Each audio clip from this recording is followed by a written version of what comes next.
Hi hello welcome back to our channel. మన ఛానల్లో ఈరోజు ఫిష్ కర్రీ రెసిపీ చూపిస్తానమాట. టైటిల్ తగినట్టు మన ఫిష్ కర్రీ రెసిపీ కూడా ఉంటుంది. లాస్ట్లో చెప్తాను మన ఫిష్ కర్రీ హిట్ అయిందా ఫట్ అయిందా అనేసి. నేను ఫస్ట్ టైం అయితే చేస్తున్నాను అనమాట ఫిష్ కర్రీ. ఆల్మోస్ట్ నేను ఎప్పుడు ఫిష్ కర్రీ ట్రై చేయలేదు, ఇదే ఫస్ట్ టైం అనమాట. ఇంకా మనం వీడియోలోకి వెళ్ళిపోదాము. ముందుగా ఒక బాండీ తీసేసుకొని కొంచెం ఆయిల్ వేసేసి పచ్చిమిర్చి అలాగే కరివేపాకు ఫ్రై చేసేసుకున్నాము. తర్వాత ఫిష్ కర్రీలోకి ఒక మసాలా పేస్ట్ రెడీ చేసేసుకున్నాము. కొంచెం అల్లము, తెల్లవాయి, ఆనియన్, అలాగే మెంతులు, జీలకర్ర, కొబ్బరి, అలాగే అల్లం వెల్లుల్లి పేస్ట్ అవన్నీ మంచిగా పేస్ట్ చేసేసుకుందాము. ఆ పేస్ట్ని కూడా వేసేసి ఫ్రై చేసేసుకున్నాం. ఈ పేస్ట్ ఫ్రై అయ్యేలోపల మనం ఒక చిన్న ఇంపార్టెంట్ టాపిక్ గురించి మాట్లాడుకున్నాము. మనము యూట్యూబ్లో ఫస్ట్ టైం లైవ్ చేస్తూ ఉంటాం కదా, ఆ లైవ్ అనేది చాలామంది అంటే కొత్త వాళ్ళ కోసం చెప్తున్నాను, ఆల్రెడీ చాలామందికి తెలిసే ఉంటుంది. ఆ లైవ్ ప్రాసెస్ అనేది చాలామందికి ప్రాసెసింగ్ అనేది చూపిస్తుంది అనమాట. అది ప్రాసెసింగ్ అని చూపించేటప్పుడు మనం ఏం చేస్తామంటే ఏదో మనం చేసిన లైవ్ అంతా రాలేదేమో అని ఆల్మోస్ట్ అందరు డిలీట్ బటన్ క్లిక్ చేస్తే మనం చేసిన లైవ్ మొత్తం డిలీట్ అయిపోతుంది అనమాట. అలా ప్రాసెసింగ్ అని చూపించినప్పుడు మీరు దాన్ని ఏం కదపకండి. కావాలంటే మీరు ఎడిట్ ఆప్షన్ యూజ్ చేసేసుకొని మీ వీడియోని ఎడిట్ చేసుకొని ప్రైవేట్ పబ్లిక్లో పెట్టుకోవచ్చు. అది ప్రాసెసింగ్లో ఉంది కదా, మన లైవ్ అంతా వెళ్ళిపోతుందేమో అని అనుకోవద్దు. లైవ్ అయితే అలానే ఉంటుంది. కాబట్టి మీరు ఏమి క్లిక్ చేయకూడదు అనమాట, డిలీట్ ఆప్షన్ని క్లిక్ చేయకూడదు. ఒకవేళ మీరైతే డిలీట్ ఆప్షన్ని క్లిక్ చేశారంటే మీరు చేసిన లైవ్ అంతా డిలీట్ అయిపోతుంది. అంటే మీరు ఆ 1 అవర్ చేసినా కూడా డిలీట్ అయిపోతుంది అనమాట. ప్రాసెసింగ్ అని పడినప్పుడు మీరు డిలీట్ చేస్తే డిలీట్ అయిపోతుంది. అదే మీరు డిలీట్ చేయకుండా అలాగే 1 డే వరకు వెయిట్ చేయాలి. మనం చేసిన లైవ్ నుంచి మనం చేసే టైం నుంచి 1 డే అంటే 24 అవర్స్ మాత్రం వెయిట్ చేయాలన్నమాట. అలా వెయిట్ చేస్తే ప్రాసెసింగ్ నుంచి అది తీసుకుంటుంది. ఒకవేళ మీరు డిలీట్ చేసేసారంటే ఆ వీడియోని మాత్రం యూట్యూబ్ తీసుకోలేదు, పర్మనెంట్గా డిలీట్ అయిపోతుంది. ఒకవేళ మీ సైడ్ నుంచి ఆ వీడియో డిలీట్ ఆప్షన్ అంటే డిలీట్ మీరు నొక్కకపోయినా అదే డిలీట్ అయిపోయిందంటే యూట్యూబ్ మనకి ఛాన్స్ ఉందన్నమాట, దాన్ని రికవరీ చేసే ఛాన్స్ ఉంది. కాబట్టి మీరు మాత్రం దాన్ని ఏమీ డిలీట్ చేయకండి, అలాగే ఉంచండి. సో తొందరపడి డిలీట్ చేస్తే మాత్రం మీ కంటెంట్ అంతా లాస్ అయిపోతారనమాట. ఎవరైతే ఫస్ట్ టైం చేస్తూ ఉంటారు కదా వాళ్ళకి యూజ్ అవుతుందని చెప్తున్నాను. ఆల్మోస్ట్ అందరికీ తెలిసే ఉంటుంది, ఎవరన్నా యూట్యూబ్కి కొత్తగా ఉంటారు కదా, అందుకని వాళ్ళ కోసం చెప్తున్నాను అనమాట. అందుకని మీ సైడ్ నుంచి మాత్రం డిలీట్ చేయకండి. ఏదైనా ప్రాబ్లం వచ్చి యూట్యూబ్ సైడ్ నుంచే డిలీట్ అయిపోతే యూట్యూబ్ అనేది మనకు ఖచ్చితంగా హెల్ప్ చేస్తుందన్నమాట ఆ వీడియో రికవరీ కానికి. సో అదే చెప్పాలనుకున్నాను. మీరైతే ఏం డిలీట్ చేయకండి. ఇంకా బ్యాక్ టు ఫిష్ కర్రీలోకి వెళ్ళిపోదాము. తర్వాత మసాలా పేస్ట్ అంతా మంచిగా వేగిన తర్వాత అందులో కొంచెం ఉప్పు, కారం, పసుపు, ధనియాల పొడి, జీలకర్ర పొడి అన్నీ యాడ్ చేసేసుకోండి. అన్నీ యాడ్ చేసేసుకొని మంచిగా ఆయిల్ అంతా పైకి వచ్చేంత వరకు ఫ్రై చేసేసుకోవాలి. మంచిగా ఆయిల్ అంతా పైకి వచ్చేంత వరకు మసాలా అనేది ఖచ్చితంగా ఫ్రై చేసేసుకోండి.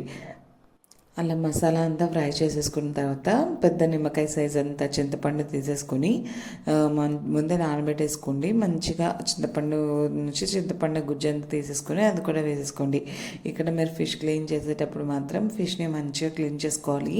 మనం బయట నుంచి తెచ్చుకుంటాం కదా, ఫిష్ని తెచ్చుకున్న వెంటనే బయట వాళ్ళు సరిగ్గా క్లీన్ చేసి తింటారో ఉండరో కదా, అందుకని ఫిష్ తెచ్చిన వెంటనే లెమన్, సాల్ట్ అవన్నీ వేసేసి మంచిగా క్లీన్ చేసేసుకోండి. ఒక 3-4 టైమ్స్ మంచిగా క్లీన్ చేసేసుకోవాలన్నమాట ఫిషెస్ అన్నిటినీ.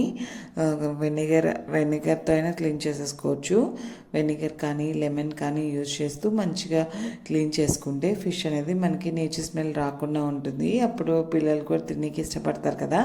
అదే ఏదైనా కొంచెం ఫిష్ స్మెల్ వచ్చినా కూడా ఫిష్ కర్రీ అంతా పాడైపోతుంది అనమాట.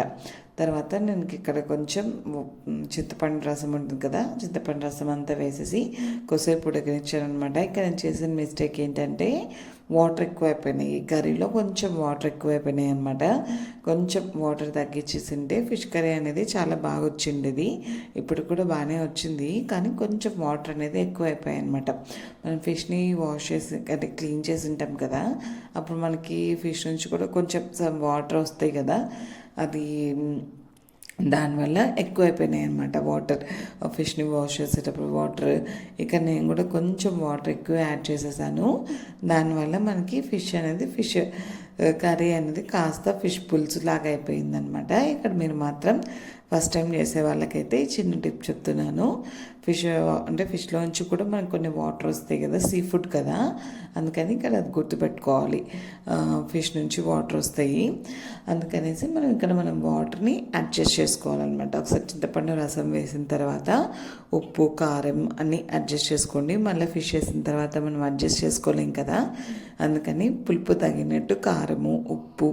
ఫిష్ కర్రీలో మెయిన్ 3 ఇంగ్రీడియంట్స్ ఉంటాయన్నమాట: ఉప్పు, కారం, అలాగే పులుపు. ఆ 3 ఇంగ్రీడియంట్స్ని మనం అడ్జస్ట్ చేసుకున్నామంటే మన ఫిష్ కర్రీ అనేది చాలా బాగా వస్తుందన్నమాట. ఫిష్ కర్రీ బాగా ఆ చింతపండు రసం అనేది మంచిగా మరగాలన్నమాట. అలా మరుగుతున్నప్పుడు మాత్రమే మనం ఫిషెస్ అనేటివి యాడ్ చేయాలి. అలా చింతపండు వీడియో క్లిప్లు చూపిస్తాను కదా, మొత్తం ఆ కర్రీ అంతా మొత్తం బాగా మరుగుతుంది కదా, ఆ టైంలో మనం ఫిషెస్ని అన్నిటినీ యాడ్ చేస్తాము. మంచిగా ఫిషెస్ని అన్నీ అడ్జస్ట్ చేసుకుంటూ అంత చుట్టూ ఆ బౌల్కి కొంచెం వెడల్పు బౌల్ తీసుకుంటే బెస్ట్ అనమాట. అలా ఫిషెస్ అన్నీ పెట్టేసుకోండి. మీకు ఎన్ని ఫిషెస్ పడతాయో అన్ని ఫిషెస్ మాత్రం పెట్టేసేసుకోండి. అలా ఫిషెస్ని అన్నీ వేసిన తర్వాత మనం వాటిని మాత్రం స్పూన్ పెట్టి కదపకూడదు. ఫిష్ అనేది కూడా త్వరగా ఉడుకుతుంది కాబట్టి స్పూన్ ఏమీ పెట్టకుండా మనం ఫిషెస్ని బౌల్ మన మస్పాత ఉంటుంది కదా, దాంతో 2 సైడ్స్ పట్టుకొని గిన్నె అనేది కదుపుకోవాలన్నమాట. అట్లా కలుపుకున్నప్పుడే మనకి ఫిష్ అనేది విరగకుండా ఉంటుంది. మీకు ఒకవేళ డౌట్ ఉందంటే ఫిష్ ఉడికిందా లేదా అనేసి మన ఫోక్ ఉంటుంది కదా, ఆ ఫోక్ని ఒకసారి గుచ్చి చూడండి. ఫోక్కి ఏమి అంటుకోకుండా ఏమన్నా అంటుకుంటే ఇంకా ఫిష్ అనేది కొంచెం ఉడకాలి, లేకపోతే ఏమి అంటుకోకపోతే ఫిష్ ఉడికినట్టు అనమాట. ఒకసారి టిప్ ట్రై చేయండి కొత్త వాళ్ళైతే. నా అలాగా ఫస్ట్ టైం ఎవరైనా చేస్తూ ఉంటే. నా ఫిష్ కర్రీ అయితే పర్లేదు, బాగానే వచ్చింది. 100/80% మంచిగానే వచ్చిందనమాట. కొంచెం వాటర్ అనేది ఎక్కువైపోయాయి కర్రీలో, కొంచెం వాటర్ తగ్గింటే మంచి టేస్టీగా ఉండేదన్నమాట. మీరు మాత్రం వాటర్ని చూసుకొని వేసుకోండి. ఫస్ట్ టైం చేసే వాళ్ళైతే ఫిష్ నుంచి కూడా మనకు వాటర్ వస్తాయన్న పాయింట్ మాత్రం గుర్తుపెట్టుకోవాలి. అలా ఫిష్ వేసిన ఒక 10 minutes లిడ్ క్లోజ్ చేసేసుకోండి. లిడ్ క్లోజ్ చేసిన తర్వాత 10 minutes తర్వాత ఫిష్ కర్రీ ఓపెన్ చేసి చూసేయండి. ఆల్మోస్ట్ ఫిష్ అనేది ఉడికిపోయిందనమాట. అలా ఫిష్ ఉడికిపోయినప్పుడు మాత్రం మీరు గరిటె పెట్టి తిప్పేసేయకండి, అంత ఫిష్ పార్ట్స్ అంతా విడిపోతుందన్నమాట. పిల్లలు ఉన్నప్పుడు మనం సింగిల్ బోన్ ఫిష్ని ప్రిఫర్ చేయడం మంచిది. అది కూడా చెప్తున్నాను. ఒకవేళ మీ పిల్లలు ఫిష్ తింటారనుకుంటే, ఎందుకంటే ముళ్ళు ఉంటాయి కదా, అందుకనే నేను ఇక్కడ యూజ్ చేసేది మాత్రం సింగిల్ బోన్ ఫిష్ అనమాట. ఫిష్ పేరు ఏంటో నాకు గుర్తులేదు, మర్చిపోయాను. అంతే, simple tasty fish curry ready అయిపోయింది. నా ఫిష్ కర్రీ ఎలా ఉందో మీరు కామెంట్ చేయండి. మీరు ఎలా చేస్తారో కూడా కామెంట్ చేయండి.